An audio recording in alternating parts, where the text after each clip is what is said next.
മാന്യപ്രേക്ഷകർക്ക് നമസ്കാരം. അമിത്ഷാ രാജ്യത്ത് ഒരു പ്രഖ്യാപനം നടത്തിയിരുന്നു. ഞങ്ങൾ ഡീലിമിറ്റേഷൻ ബില്ല് രാജ്യത്ത് പാസാക്കുമെന്നുള്ളതിൽ ഒരു തർക്കവും വേണ്ട എന്ന്. അതേപോലെ തന്നെ രാജ്യത്ത് ഡീലിമിറ്റേഷൻ ബില്ല് പാസ്സാവുമെന്നുള്ളതിന്റെ ലേറ്റസ്റ്റ് ഉദാഹരണം തെളിവ് നിങ്ങൾ കണ്ടില്ലേ? അങ്ങ് തമിഴ്നാട്ടിൽ നിന്നാണ് ആ വാർത്ത പുറത്തു വന്നുകൊണ്ടിരിക്കുന്നത്. നിങ്ങൾ അതൊന്ന് കേട്ടു നോക്കൂ. ഓപ്പറേഷൻസ് ഇപ്പോൾ നമ്മൾ ഈ രാഷ്ട്രീയത്തിലെ ധാർമ്മികത എന്നൊന്നും പ്രത്യേകിച്ച് ആരെങ്കിലും ആരോടെങ്കിലും പറയുന്നതിൽ വലിയ കഥയില്ലാത്ത കാലമായതുകൊണ്ട് കുറെ അധികം ഓപ്പറേഷൻസ് നടത്തിയിട്ടുണ്ട് BJP. ഇതിനോടകം തന്നെ ചില സുപ്രധാന നിയമനിർമ്മാണങ്ങൾ പാസ്സാക്കി എടുക്കുന്നതുമായി ബന്ധപ്പെട്ട് അതിൽ അനുകൂലമായ ചില കാര്യങ്ങളൊക്കെ പലയിടങ്ങളിൽ നിന്ന് BJPയുടെ ഓപ്പറേഷനുമായി ബന്ധപ്പെട്ട് അല്ലാതെയും നടക്കുന്നുണ്ട് എന്ന് സൂചിപ്പിക്കുന്ന ഒരു റിപ്പോർട്ടാണ്. DMKക്ക് മണ്ഡല പുനർനിർണയത്തോട് എതിർപ്പില്ല എന്ന് അവർ വ്യക്തമാക്കുന്നു. രാഹുലിനെ പോലെ അന്ധമായി എതിർക്കാനാകില്ലെന്നാണ് RS. നിങ്ങൾ കേട്ടില്ലേ? നമുക്ക് അദ്ദേഹം പറഞ്ഞ വിഷയത്തിലേക്ക് വരാം. അതിനു മുമ്പ് ആ ധാർമ്മികത ഏതെങ്കിലും പാർട്ടിക്കില്ല എന്നൊക്കെ പറയുന്നതിലപ്പുറം ഏതൊരു വിവേകമുള്ള മലയാളിയും BJP അനുകൂലിക്കുന്നവരോ പ്രതികൂലിക്കുന്നവരോ ഒന്ന് ലളിതമായിട്ട് ചിന്തിച്ചു നോക്കിയാൽ മതി.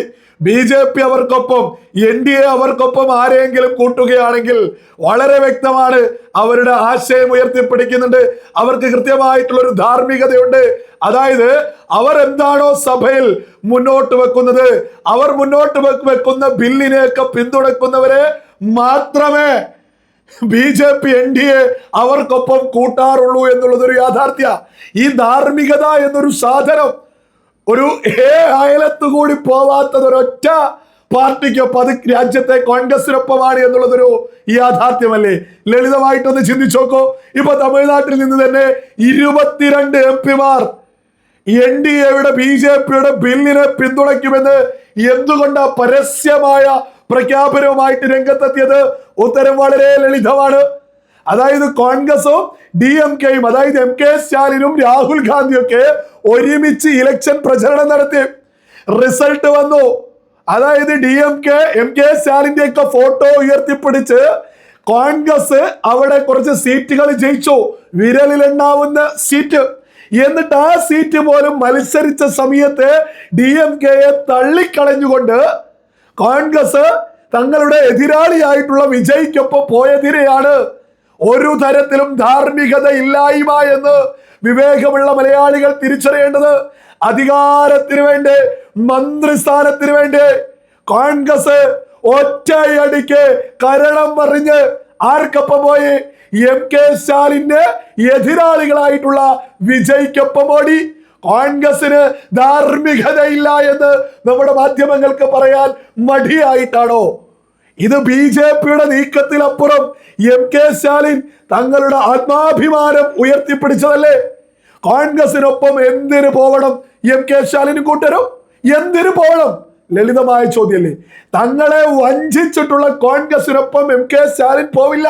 അപ്പൊ 22 MP-മാരും BJPക്കൊപ്പം അവർ മുന്നോട്ട് വെക്കുന്ന ബില്ല് പാസ്സാക്കുമെന്ന്. അതായത് രാജ്യത്ത് ഡീലിമിറ്റേഷൻ ബില്ല്, മണ്ഡല പുനർനിർണയം നടക്കുക തന്നെ ചെയ്യുമെന്ന് അമിത്ഷാ വെറുതെ പറഞ്ഞതല്ല എന്നുള്ളത് ലേറ്റസ്റ്റ് ആയിട്ട് DMKയുടെ പ്രഖ്യാപനമൊക്കെ കേട്ട സമയത്ത് സകല ആളുകൾക്കും മനസ്സിലാക്കാൻ സാധിക്കില്ലേ? ഇനി ഈ ഡീലിമിറ്റേഷൻ ബില്ല് എന്ന് പറയുന്നത് മണ്ഡല പുനർനിർണയത്തിന് എന്തിനാണ് നമ്മുടെ കേരളത്തിലെ പ്രമുഖ മാധ്യമങ്ങൾ നിരന്ന് നിന്നുകൊണ്ട് എതിർക്കുന്നത്? എനിക്ക് തീരെ മനസ്സിലാവുന്നില്ല. അതെന്താണെന്ന് അറിയാത്തത് കൊണ്ടാണോ? ഞാൻ സകല സാധാരണക്കാർക്ക് മുന്നിലേക്കും ഈ മണ്ഡല പുനർനിർണയം എന്താണ് എന്ന് ലളിതമാക്കി ഒന്ന് മുന്നോട്ട് വെക്കാം. നമ്മുടെ രാജ്യത്ത് ഓരോ ഘട്ടത്തിലും അതത് ഗവൺമെന്റുകള് നമ്മുടെ രാജ്യത്തെ ജനസംഖ്യാടിസ്ഥാനത്തില് ഈ മണ്ഡല പുനർനിർണയം നടത്തി രാജ്യത്തും 100 കോടി ജനങ്ങളുള്ള സമയത്താണ് 543 ലോക്സഭാ അംഗങ്ങൾ എന്ന എണ്ണത്തിലേക്ക് എത്തിയിട്ടുള്ളത്. ഇതിപ്പോ 2026 എത്തി. ഇന്ന് രാജ്യത്ത് 140 കോടിയിലും അധികം ആളുകൾ വന്നു കഴിഞ്ഞു. അതിനനുസരിച്ച് ഈ 543 എന്നുള്ളത് അധികരിപ്പിക്കണ്ടേ? നമ്മുടെ കേരളത്തില് ഒരു MP-ക്ക് 18 ലക്ഷം ആളുകളെയാണ് ആ ഒരു കൈകാര്യം ചെയ്യുന്നതിലേക്ക് വരുന്നത്. അതൊരു MP-ക്ക് ഏത് രീതിയിൽ എത്താൻ സാധിക്കും? ലളിതമായ ചോദ്യം. ഇനി അതിനേക്കാൾ അപ്പുറമുള്ള ഒരു കണക്ക് മുന്നോട്ട് വെക്കാം. ഉത്തർപ്രദേശില് 26 കോടി ജനങ്ങളുണ്ട് എന്ന കണക്ക് കാണുന്നത്. അതനുസരിച്ചാകുമ്പോ ലോകത്ത് ഏറ്റവും കൂടുതൽ ജനസംഖ്യയുള്ള, അതായത് ലോകത്ത് രാജ്യങ്ങളുടെ ജനസംഖ്യ എടുത്തു നോക്കിയാൽ ഉത്തർപ്രദേശിൽ ഒരു രാജ്യത്തിനേക്കാൾ അധികം ജനസംഖ്യയുണ്ട്. അതാണ് കണക്ക് സൂചിപ്പിക്കുന്നത്. ഇതൊക്കെ ഏതൊരാൾക്കും ലളിതമായിട്ട് നോക്കിയാൽ മതി. അതായത് ഉത്തർപ്രദേശിലെ ജനസംഖ്യ എടുത്തു നോക്കിയാൽ ലോകത്ത് പല രാജ്യങ്ങളുടെയും ജനസംഖ്യ ഉത്തർപ്രദേശ് എന്ന നമ്മുടെ സംസ്ഥാനത്തേക്കാൾ കുറവാണ് ജനസംഖ്യ എന്നുള്ളതൊരു യാഥാർത്ഥ്യ. അവിടെ 26 കോടി ജനങ്ങൾക്ക് അവിടെ 80 MP-മാരേ ഉള്ളൂ. അതായത് ഒരു MP-ക്ക് 30 ലക്ഷം ജനസംഖ്യ വരുന്നത്. ഇതൊക്കെ ഒന്ന് അവിടെ മണ്ഡല പുനർനിർണയം നടത്തിയിട്ട് അവിടെ അധികരിപ്പിക്കണ്ടേ? ഇനി മറ്റൊരു ലളിതമായ ചോദ്യമാണ്. രാജ്യത്ത് മണ്ഡല പുനർനിർണയം നടക്കുന്ന സമയത്ത് ഇത് BJP-ക്കാർക്ക് എന്ന് പറഞ്ഞിട്ട് വെട്ടിമുറിച്ച് പോക്കറ്റിലേക്ക് ആക്കല്ല.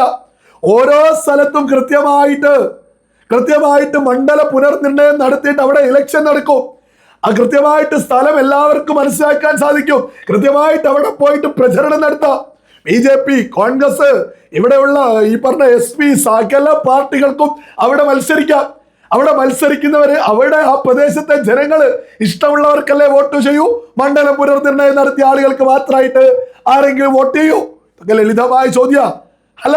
ഇനി ഇവിടെ രാജ്യത്ത് ഏത് സർക്കാർ ഭരിച്ചാലും ഇവിടെ മണ്ഡല പുനർനിർണയം നടത്തണ്ടേ? 100 കോടിയിൽ നിന്ന് മാറി 140 കോടിയിലേക്ക് എത്തി. അപ്പൊ ജനസംഖ്യാടിസ്ഥാനത്തിൽ ഇതൊരു ജനാധിപത്യ രാജ്യമല്ലേ? അതിനനുസരിച്ച് ഇവിടെ മണ്ഡല പുനർനിർണയമൊക്കെ നടക്കണ്ടേ? ഇതാണ് BJP രാജ്യത്ത് നടപ്പിലാക്കാൻ ശ്രമിക്കുന്നത്. അതിന് DMK ഇപ്പോ പിന്തുണ അറിയിച്ചിരിക്കുന്നു. ഈ DMK ഒക്കെ ഈ നരേന്ദ്രമോദിയെ, BJP-യെ പിന്തുണയ്ക്കുന്നത് ഈ രാഹുൽ ഗാന്ധി എന്ന നേതാവിന്റെ പിടിപ്പുകേടാണ്. ഒരു തർക്കത്തിലാർക്ക് വേണ്ട. രാഹുൽ ഗാന്ധിക്ക് ഇന്നും ഇന്ത്യ മഹാരാജ്യത്തിന്റെ പ്രതിപക്ഷ നേതാവ് എന്ന ആ ഒരു സ്ഥാനത്തേക്ക്, ആ നിലവാരത്തിലേക്ക് എത്താൻ രാഹുൽ ഗാന്ധിക്ക് സാധിച്ചിട്ടില്ല. ഇതൊരു യാഥാർത്ഥ്യ. ഇത് രാജ്യത്തെ പ്രതിപക്ഷത്തെ പിന്തുണയ്ക്കുന്ന ആളുകള് സഹിച്ചേ പറ്റൂ. ഇതൊരു യാഥാർത്ഥ്യമാണ്. രാഹുൽ ഗാന്ധിക്ക് ആ പ്രതിപക്ഷ നേതാവ് എന്ന നിലവാരത്തിലേക്ക് പോലും ഇന്നേ വരെ എത്താൻ സാധിച്ചിട്ടില്ല. അതുകൊണ്ടാണല്ലോ സ്വന്തം മുന്നണിക്കെതിരെ പോയിട്ട് ബംഗാളിൽ പോയിട്ട് മത്സരിക്കുക, എന്നിട്ട് സ്വന്തം മുന്നണി എന്ന് ഫുൾ വർഗീയതയാണ്, മമത വർഗീയതയാണ്, ഗുണ്ടായിസമാണ്. ഒരു യാഥാർത്ഥ്യമാണെങ്കിലും സ്വന്തം മുന്നണിക്കെതിരെ ആരെങ്കിലും പറയൂ? അത് രാഹുൽ ഗാന്ധി പറഞ്ഞ് സ്വന്തം മുന്നണിക്കൊപ്പം ഉണ്ടായിരുന്ന ഒരു മുഖ്യമന്ത്രിയെയും ടീമിനെയും 8 നിലയിൽ പരാജയപ്പെടുത്തി തമിഴ്നാട്ടിൽ പോയിട്ട് തങ്ങൾക്കൊപ്പമുള്ള ഒരു മുഖ്യമന്ത്രിക്ക് ഒപ്പം മത്സരിച്ച് റിസൾട്ട് വന്ന സമയത്ത് ചവിട്ടി ഓടിച്ച് നേരെ വിജയിക്കപ്പോ ചാടുക. ഇമാതിരി ഒരു പ്രതിപക്ഷ നേതാവ് ഈ രാജ്യത്തിന്റെ ചരിത്രത്തിൽ ഉണ്ടായിട്ടുണ്ടോ? ഈ കോൺഗ്രസിന് എന്തെങ്കിലും രക്ഷപ്പെടാൻ ആഗ്രഹമുണ്ടെങ്കിൽ ഈ രാഹുൽ ഗാന്ധി നയിച്ചാൽ അത് നടക്കില്ല എന്നുള്ളതൊരു യാഥാർത്ഥ്യ, വലിയ യാഥാർത്ഥ്യം.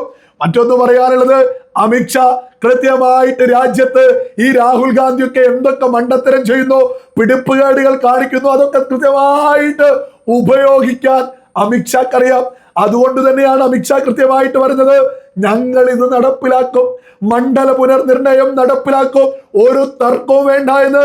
അത് തന്നെയാണ് ഇപ്പോ ഈ രാജ്യത്ത് നടക്കാൻ പോകുന്നത്. പ്രതിപക്ഷത്തെ DMK നരേന്ദ്രമോദിയെ BJP-യെ പിന്തുണയ്ക്കുന്നതിലേക്ക് എത്തി എന്നുള്ളത് പ്രതിപക്ഷത്തെ പിന്തുണയ്ക്കുന്ന സകല മോദി വിരുദ്ധരും എങ്ങനെയാണ് സഹിക്കുക?